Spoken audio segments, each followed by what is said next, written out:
राधे राधे दोस्तों, श्री गणेशाय नमः। आज मैं आपको गंगा दशहरा के बारे में बताने वाली हूँ। इस बार गंगा दशहरा 10 तारीख को है। जेठ सुदी दशमी के दिन हमारे यहाँ गंगा दशहरा मनाया जाता है।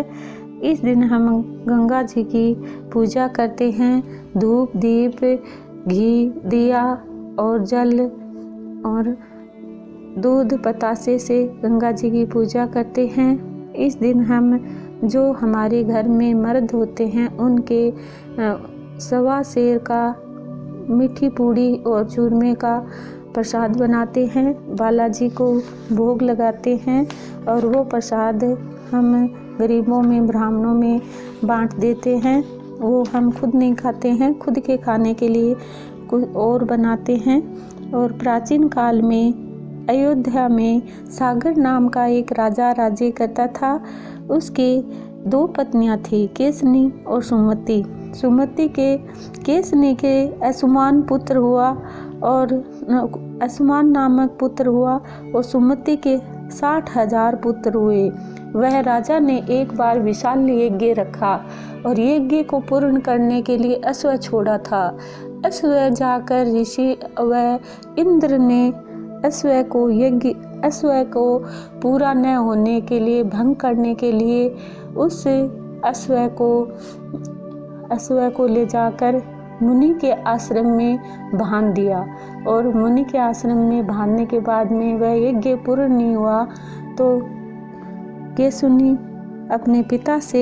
असुमति अपने पिता से आज्ञा लेकर वह अश्व की खोज में चला।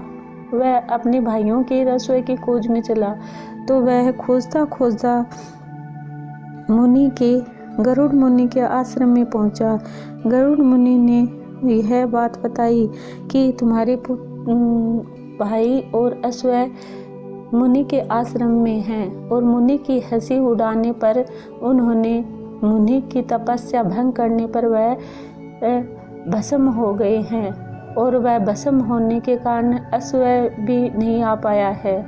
इसलिए वह अपने भाइयों को अश्व को खोजते हुए मुनि के आश्रम में गया। मुनि से क्षमा मांगी अपने भाइयों की तरफ से, अपनी तरफ से, और अपने भाइयों को मुक्त करने के लिए सब पूछा। मुनि ने कहा कि इनके मुक्त करने के लिए धरती पर गंगा लानी पड़ेगी। तो वह अपने अश्व को लेकर अपने पिता के पास में गया और पिता का यज्ञ पूरा कराकर और पिता के स्वर्गवास होने के बाद में वह गंगा को धरती पर लाने के लिए खोज में लग गया। इस प्रकार वह बहुत मेहनत करी लेकिन वह असफल रहा। उसके बाद में उसका पुत्र हुआ दलीप।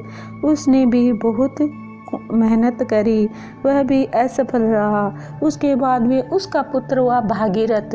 भागीरथ ने बहुत तपस्या करी और बहुत ब्रह्मा जी को प्रसन्न करने के लिए उसने बहुत कड़ी तपस्या करी।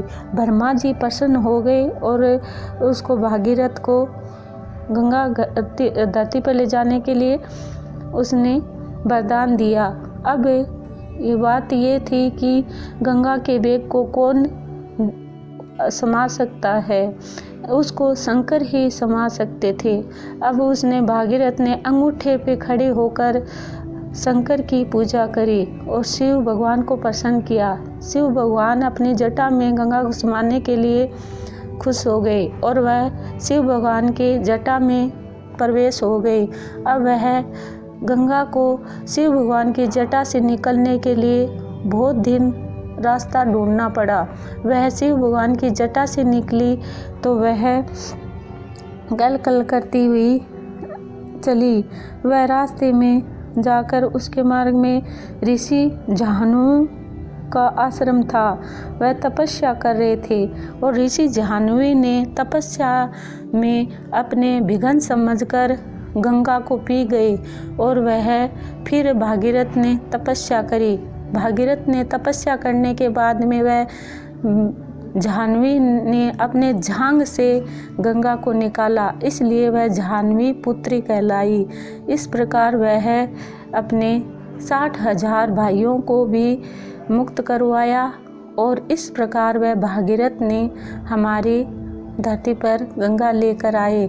इसलिए इस दिन हम गंगा दशहरा इसलिए मनाते हैं क्योंकि हमारे यहाँ गंगा की भी पूजा होती है। इस दिन हम गंगा माता की पूजा करते हैं और तीर्थों में स्नान भी करते हैं, दान पुण्य धर्म तीर्थ भी करते हैं। अगर वो बाहर नहीं जा सकते तो हमारे घर पे ही गंगा का जल होता है, उससे हम पूजा करते हैं। उससे हम कुछ प्रसाद, धूप, दीप, जल, दूध से गंगा माता की पूजा करते हैं। और इसलिए मैंने आपको गंगा दशहरा के बारे में कुछ बातें बताई हैं। अगर आपको अच्छी लगे तो चैनल को सब्सक्राइब करना, बेल आइकन दबाना।